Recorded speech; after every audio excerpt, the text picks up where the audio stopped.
Hi, this is Larry London. You're listening to Border Crossings here on VOA TV. We are joined today for our holiday special by one of the greats. He recently marked the 50, I guess it would be second anniversary now, of American Pie, because That's it came right. out in 1971. Yeah. And he's got a star on the Hollywood Walk of Fame. He's been inducted into the Songwriters Hall of Fame. There's not a thing that the man hasn't done. His voice and his music has been heard all around the world. We would like to welcome to the Voice of America, Don McLean. It's great to have you here. Thank you. Thank you for having me. Right now, I'm kind of doing a little promotional work for a Christmas album I have out called Christmas Memories Remixed and Remastered. And soon I'll be coming out with a new album, American Boys. That will be in February. It's all done. And we have a documentary movie out, which is on Paramount Plus, called The Day the Music Died, the story of Don McLean's American Pie. And so I've got a lot of things going on and a lot of touring planned. But right now I'm home for a while, which is very, very nice. So how does it feel, Don McLean, when people like Tupac had said that they looked up to you, and Drake has sampled your music? I mean, that's very R&B, hip hop, very different from the folk rock music you gave us in the 70s. Well, I think it shows that those guys are looking around at everything.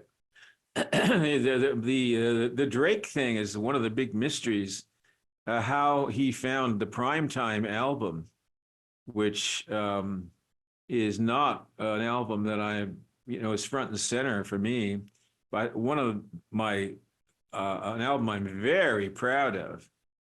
But again, it kind of got lost. He found that, and he found two songs on that album. One was called The Wrong Thing to Do, and the other was called When a Good Thing Goes Bad. And he used the lyrics from both of those songs to write Do It Wrong, which was one of his breakthrough monster hits. So I owe him a lot, and I owe him a big thank you. And I would love to talk to him sometime and find out how he discovered that record and that music. That's for sure. Don McLean, who's come up through the years. You're 78 now, and American Pie came out in 71, which would have made you how old when you wrote that song? I don't know, 27, something like that, 26. Mm-hmm. But I had a 4 years of college. So I got a college degree, which a lot of my contemporaries were, very talented and wanted to get going singing and making records. I got started going to college in 65 and just followed it. I said, well, I'm going to follow this through. I'm not going to just stop. So I made it all the way till I got the degree, and I'm glad I did. It was a very interesting experience. I learned a tremendous amount about a lot of things that I never would have taken the time to learn about. Mm-hmm. So I recommend it. And, you are not only a Grammy Award honoree, you've gotten the BBC Lifetime Achievement Award. The accolades go on and on. Your song American Pie is in the Library of Congress National Recording Registry, one of the top 5 songs of the 20th century. 50 million albums sold. So this probably never gets old to you. I mean, you probably still love doing what you're doing at this age and at this stage of the game. You're still out there performing. As long as I can hit the high notes, I'll be out there. And if I don't look too decrepit, I'm holding it together. But I remember a funny story about Al Jolson, near the end of his life. He used to do a lot of work for the troops, the army, and he would go, when the Korean War was on, he would go and do shows with his piano player, I guess Joe or Jim or Bill or whatever his name was. And one day he came off stage, he said, Joe, I can't hit the high notes. So Joe said, so hit the low notes. So Jolson, if you remember near the end, he was always singing these really deep basso notes, Yes. So we have to be adaptable in this business. Yes. Yeah. And you see so many artists that change the keys of the songs because I don't. Still sing them in the same keys. Wow. Well, that's fantastic. Everything's the same. And one of the hardest songs to sing is a song you wrote, and it's been resung by Roy Orbison and so many others. It's Crying. I love that song. Well, Roy and a guy named Joe Melson wrote that song. And Roy wrote a lot of songs with different people, and songs I didn't even realize. Some of the Buddy Holly tunes that I like, actually, Roy wrote. He wrote Claudette, which I love too. The Everly Brothers. Everly Brothers, yeah. Roy Can you give us a couple choruses of Crying? I'd love to hear, unless you're not tuned for Crying. When I saw you last night, you held my hand so tight. When you stopped to say hello, though you wished me well, you couldn't tell that I'm in there crying over you. Over you. I love it. Oh, there it is. I love it. I love it, Don McLean. The golden tones, the dulcet tones. The man who's given us so many hits. You wrote a song that Perry Como recorded. Yes, it went like this. All right. And I love you so. People ask me how I've lived till now. I tell them I don't know. Yeah, I love it. That was the most recorded song I ever wrote. Yes, I know how lonely life can be. Shadows follow me. That was recorded a lot by Elvis Presley. You know, in the last year of his life, he sang it almost every night. Did he ask you for permission? Did he say, "Hey, Don, can I sing this song?" Yes, he did. What Elvis did, and there's another story, you know, out there about Dolly Parton. Mm-hmm. You know, Elvis would have his people contact you, and they would say, well, in Dolly's case, this is her story. She said that, I think there's songs, "I Will Always Love You." And she said no, right? She said no, you can't do it. Because he wanted the publishing. He wanted to own the song. And Dolly, being the brilliant businesswoman that she is, said, "I'm sorry, but that ship has sailed." Yes. So no. Well, and they didn't do the song. Same thing happened to me. He said, "I want to do "And I Love You So," but I want the publishing." I said, "Well, you can't have it." So he did the song. He did it. He recorded it and sang it every night, and sang it so beautifully. It really is. The Elvis Presley story is amazingly simple and incredibly sort of sad. And it's amazing how many books they're written about. I've read them all. You know, it's just fascinating. This poor man doesn't have a secret left. You know, every single personal detail is known. He's just been a sacrificial lamb almost on the altar of rock and roll, really. Is Elvis Presley, because of and as a result, he's been vaccinated into the bloodstream of the nation. You know, he's so much flesh and blood there. It's not like a cold person or, a rich star or something. He's one of us, he's part of us. And I'll tell you one quick funny story. I have a friend, and his father was the announcer for the Dorsey program. Yes. And he had a kinescope of Elvis doing Tutti Frutti or whatever. He used to run it in his living room. So when I was 7 or 8, I was 57, I was 11 years old, I would see Elvis on the big screen in his living room. And my friend and I were talking, and he said he was there when Elvis made his debut on the Dorsey program, because he started with the lesser shows before he worked up to Sullivan. And my friend said, "I thought he was a comedian." That's how different and weird what he was doing was compared to normal behavior. Right, You know right. what I mean? That was an amazing comment. I said, wow, that's an amazing thing that you just said, because everybody was out there, straight suits, rimless glasses, all of a sudden, here's this guy doing, what he did. And we take it for granted, but he thought he was a comedian of some sort. Well, times have certainly changed. I mean, because back then there was a big issue about showing him below the waist because of his swivel moves. But now you can get away with just about anything on TV. Yes, you can. Don McLean's our guest. He is an icon and a legend and a good friend to the Voice of America. You talked about the troops. They're tuned in, by the way, and we're also on in 100 countries around the world. This is our holiday special. And I wanted to ask you, getting back to Christmas, what has been your favorite Christmas gift ever that you got?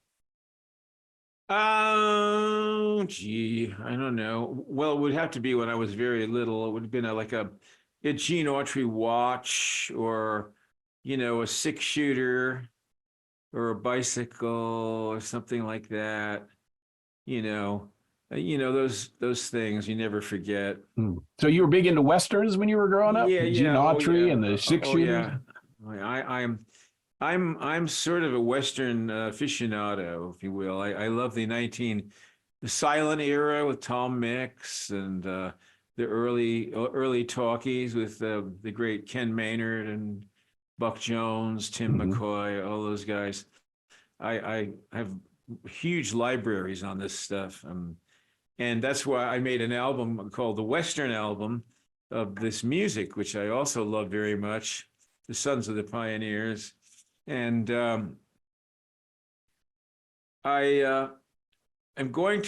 lucky, because the record company that is putting out the Christmas album is also going to be releasing the new album in February, American Boys. And they are going to put an additional, I think it's 15 albums out that I own. And they're all going to be on vinyl, and they're all going to be CDs. And one of those will be the Western album, when you'll be able to get that album. And I created the cover. It was a collage that I made. If you ever see that album and you look at it, and it'd be nice to have it on vinyl and see a big version of that collage, because you can see all the Western stars that are in there all linked together. I'm in there on horseback too. I put myself in there. Trigger, right? You were riding on Trigger. I think that was No, the I had a horse's white horse called Silver. a silver.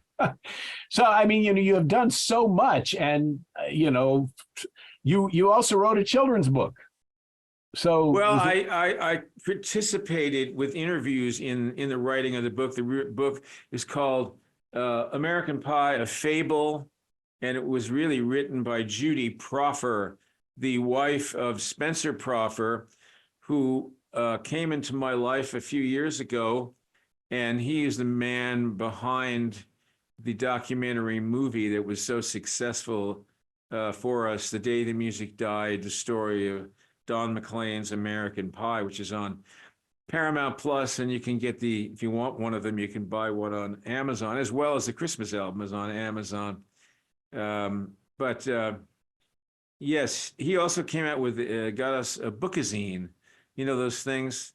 Again, the same story of the creation of the song and so on. So he did everything. And there's even a Broadway musical that is been contemplated for the future, and that would have probably 20 of my songs, and probably be the same story really as the children's book and the movie. It's all about the same story, evolving from a young boy through a whole series of events in the 60s, and then writing this song and becoming part of the situation rather than just being an outsider. Do you have any songs in your catalog that were a surprise hit to you that you didn't expect, like, Vincent or something? Was there a song that you put out and you said, whoa, I never imagined it becoming as big as it did? Crying was a very difficult song to get out. It came out on an album called Chain Lightning, which was released in 1978. And then nothing happened, And in 1980, 2 years later, a disc jockey in Holland, of all places, started playing the version of Crying that was on there, and it became #1 in Holland. Complete fluke. So I flew over to Holland and did some TV shows, and it went #1 all over Europe. And then EMI had this. We didn't have a record label in the United States at that point. EMI, then it went #1 all over the world. And then we got on a record company in the United States, Millennium Records. And they made it #1 in a lot of markets and went #5, I think, nationally. And then we had a few more records. I made another album for them called Believers, and we re-recorded Castles in the Air, and that went top 10. And I did what I think is one of the best records I ever made, was Since I Don't Have You. And I had all the boys on that, the Jordanaires, and it's just pure fun. And I sang some of the highest notes I've ever hit.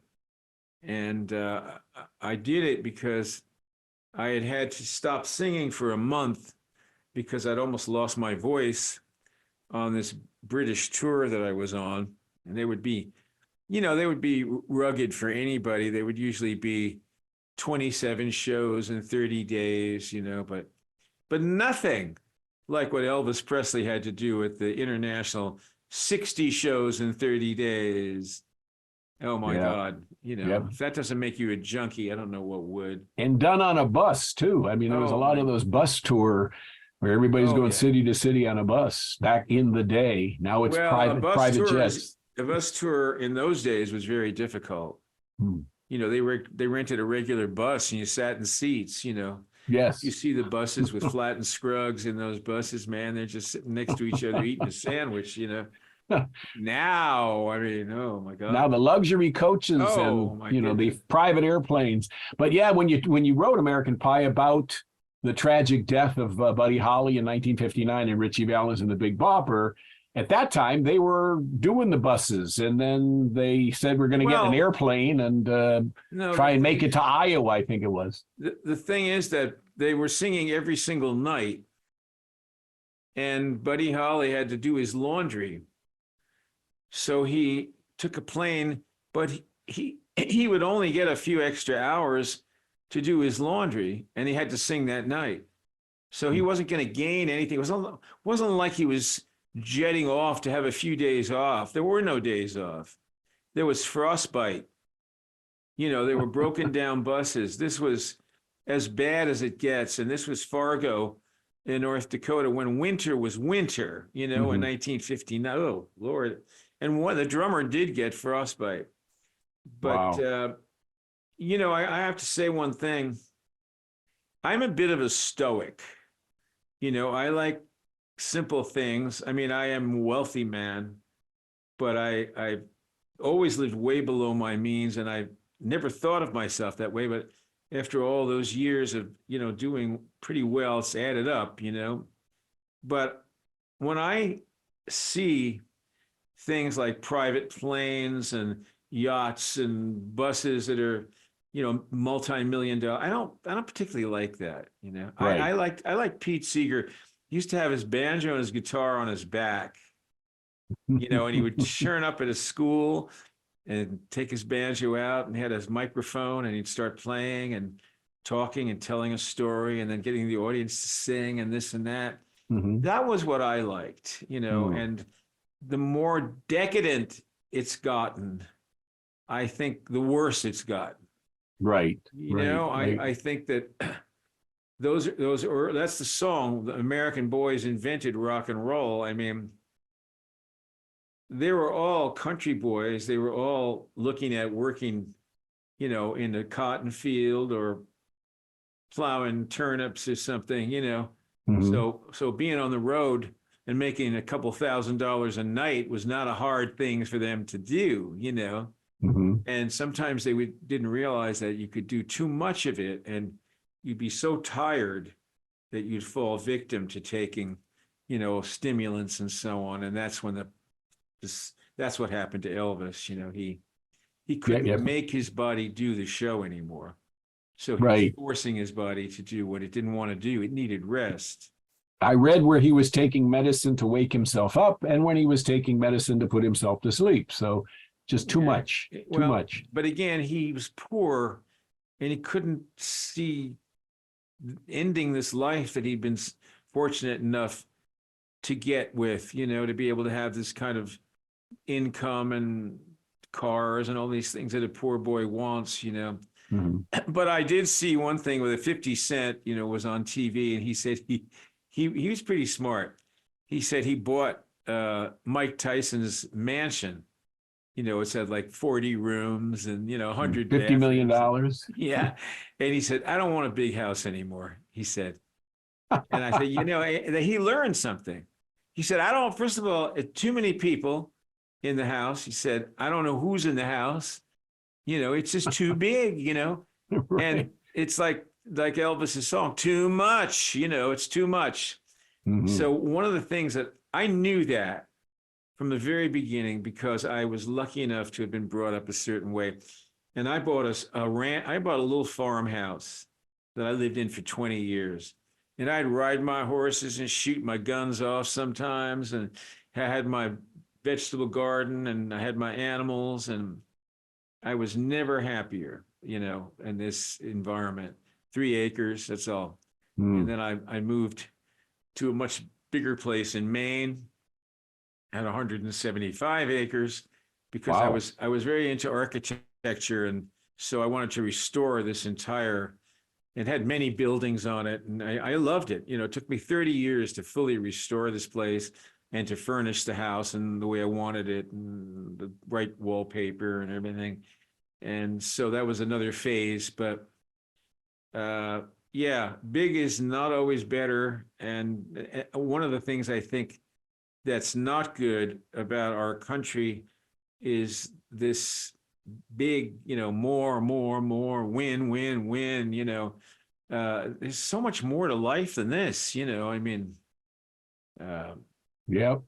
Yep. and We've become it's, a much more materialistic society where yeah, it's it's not good for people, you know, to think that way. You know, agreed. I don't Yep. think they get a lot of value out of living, you know, if all is dollars, you know, and I don't know. Yep. Yep. Yep. But look at Otani just signed $700 million to play for the Dodgers. They just the Dodgers got sold? No, the Dodgers got a pitcher Oh, for $700 million. oh my God. Yeah, Well, it's you just know, getting, I know Jackie Autry, Gene Autry's widow, yes. and she was kind enough to take me and some friends to a game at the stadium in Anaheim. The Angels were there, and they had a guy there they paid, you know, a couple of $100 million for, who's a wizard apparently, big tall guy who is a great pitcher and a great hitter and all that. So he didn't do any hitting or pitching when I saw him, but you know, that's a lot of money. Yep. And that is the same guy that I'm talking about. Shohei Otani was on the Angels. Now he's been traded to the Dodgers For that much money? for $700 million. Oh, for the love of God.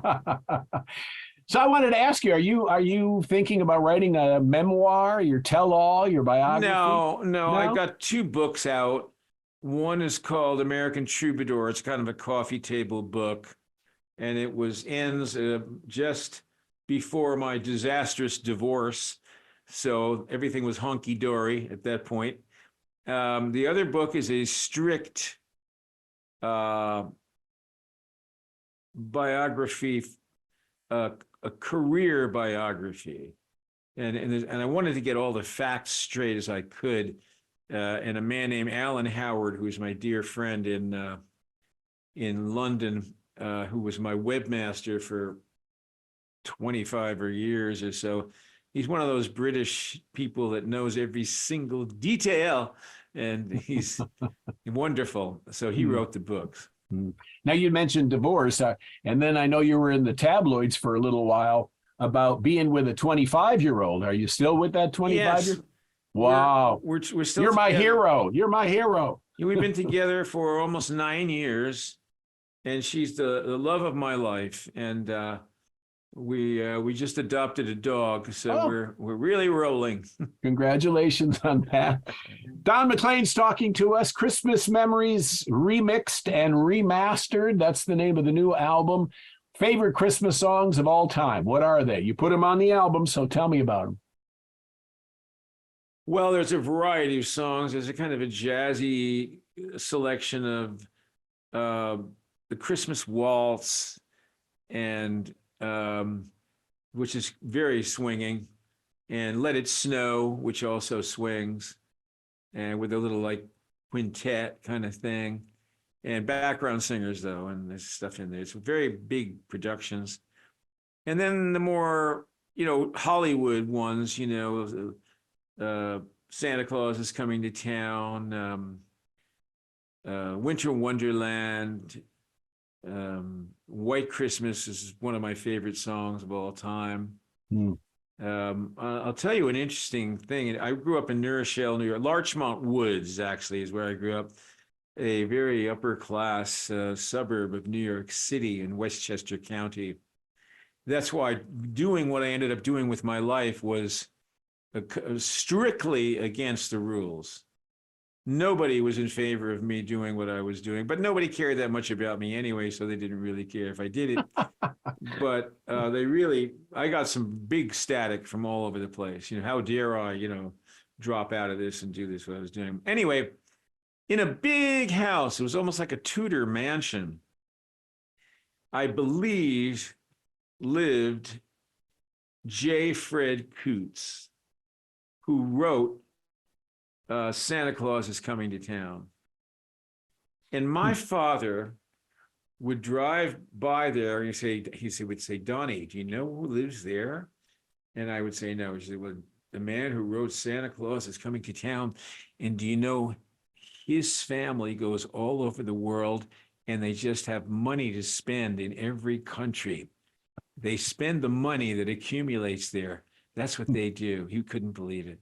If my father had lived to see what happened to me, I mean, he would never have believed it. Well, Christmas music lives on forever. It does. And it's, it's always so popular to listen to. In fact, the number one song on the chart right now, on the Billboard chart, is Rocking Around the Christmas Tree. Well, I wish they play and push Blue Christmas, our version, because it swings. It's good. I want to hear it. I definitely want to hear it. I'm going to look forward to it. The new album is Don McLean Christmas Memories Remixed and Remastered. And before I let you go, because I know today's a press day for you and you probably got other interviews, is tell me if you have a message for our audience, which includes the troops, if you have the worldwide audience that are celebrating a variety of different holidays right now, what does Christmas mean to you? Do you have a message that you'd like to send? Yeah, well, lately I've been thinking about the beauty of the year, how it's all been worked out. You start in the cold of January with a brand new year ahead of you, and you move into the beautiful springtime, and then you have the hot days of summer and glorious summer and swimming and boats and the sunshine, and then the fall. And the fall always comes. I wrote a song called When July Comes, because the 4th of July comes and then almost the summer's over. It happens fast. Yes. And it always happens faster than you think it should. It's almost this story of life every single year. And then you're into the Thanksgiving and the leaves are turning and it's poignant, and football games, I guess. And in my case, I always really do think about how thankful I am for everything that's happened to me. Even the bad things that have happened to me have been good for me. I needed that in some way, and I realized that. And now, then you move into Christmas, which is really a time of forgiveness, a time of trying to understand other people, getting outside yourself, loving other people. And it's a beautiful way to end the year. And on that beautiful December, and then we start all over again. So Yes. That's why those songs are so inspired, because that's how people feel. Mm-hmm. And what's Christmas like in the McLean household? I mean, you get the kids back, the grandkids. What's going on? No, I'll just be out here with Paris, and we have their family, and we have our dog, and we have a lot of presents, a lot of money. I'm going to spend a lot of money. I know that. Well, spend some on me. Okay. Thank you, Don McLean, for being with us today. It's always a pleasure to catch up with you. Thank you. And I'm very excited. Christmas Memories, remixed and remastered by the Don McLean, who's Thank with you. us right now on the show. Thank you again, and happy holidays to you and your family, and all the Thank best to you. And I look forward to talking to you again the next time when you have the I next look project forward to coming up. talking to you too. Very nice. I mean that. Thank you, Don. Don McLean. My name is Larry London, and this is Border Crossings on VOA TV.